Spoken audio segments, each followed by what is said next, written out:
So the first strategy that we are pulling from another industry that we're curious how would we make it work in the service world, automotive service specifically, dealerships, which will be around for at least the next few years,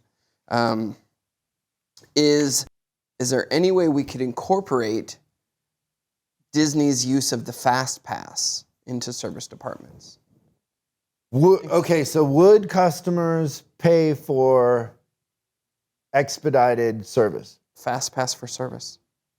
Yes, but I don't think that you have to charge it separately. You can just raise your rates.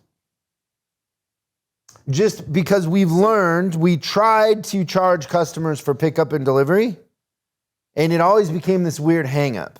Yeah. And when we just put it in the price, it felt like to them it was just added value because they really had no concept what the cost of an alignment was anyway. Most customers don't shop the price. Right. And even if they did, then they had a choice. Go with somebody whose prices are a little bit higher, but they're going to pick it up and it's hassle-free, or go, wait in line and deal with that.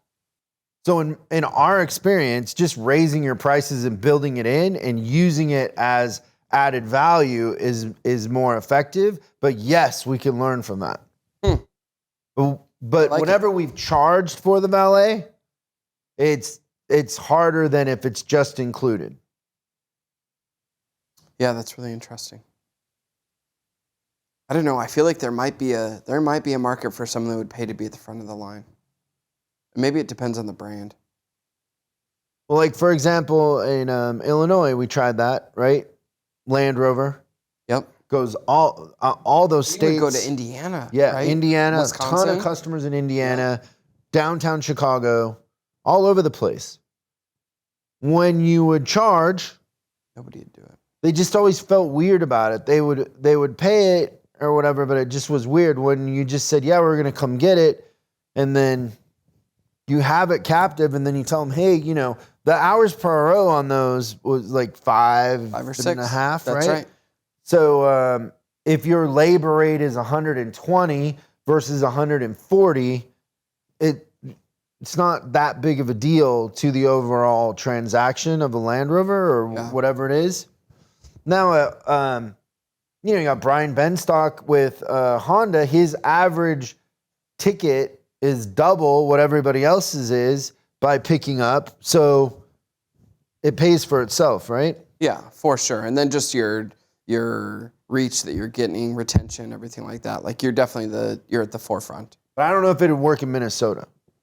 You can always ask Paul. Paul, the president of the National Dealer Disassociation. The Negative Automotive Disassociation. Oh. All right, so Fast Pass, interesting. I like it. What about the way that the International House of Pancakes really just created a lot of buzz about themselves for no reason, just other than changing their name? They think that any news is good news. What can we learn from that in the service department?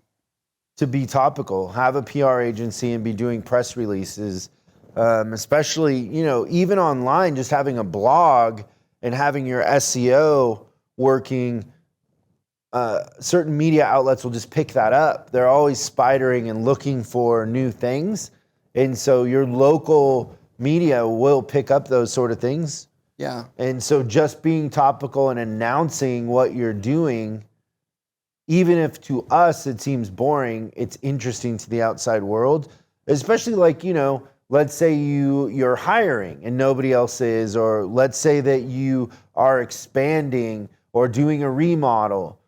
Anything that you do, if you add 50 loan cars to your fleet, whatever it is, it's topical and telling everybody what you're doing. Yeah, I've seen this a couple of times where I've seen service managers write for like the town newsletter. Have you seen that before? I've seen a couple of service managers where they have like a auto corner, and then they just every month they write a little blurb. It's a little 3-paragraph thing, and then at the end of it, if you need service on your vehicle, please call blah, blah, blah. Just that little outreach where they're not really expecting anything in return. I think sponsorship, I see a lot of dealers doing sponsorship events for schools and athletic events and stuff like that. I think that helps. It's just having the name somewhere where it's always in the back of people's subconscious is a really good way to do that. I think we can learn a lot from the IHOP model. Thanks so much for watching this clip of Service Driving Revolution. We're uploading new stuff every day, so make sure you subscribe and click the bell icon so you don't miss out. If you have a question you'd like us to answer on the show, call 8333-ASK-SDR and we'll answer your question on the show. That's 8333-ASK-SDR. For special deals on our books and training, head over to offers.chriscollinsinc.com. Now that's offers.chriscollinsinc.com. I'm Chris Collins, and I'll see you in the next video.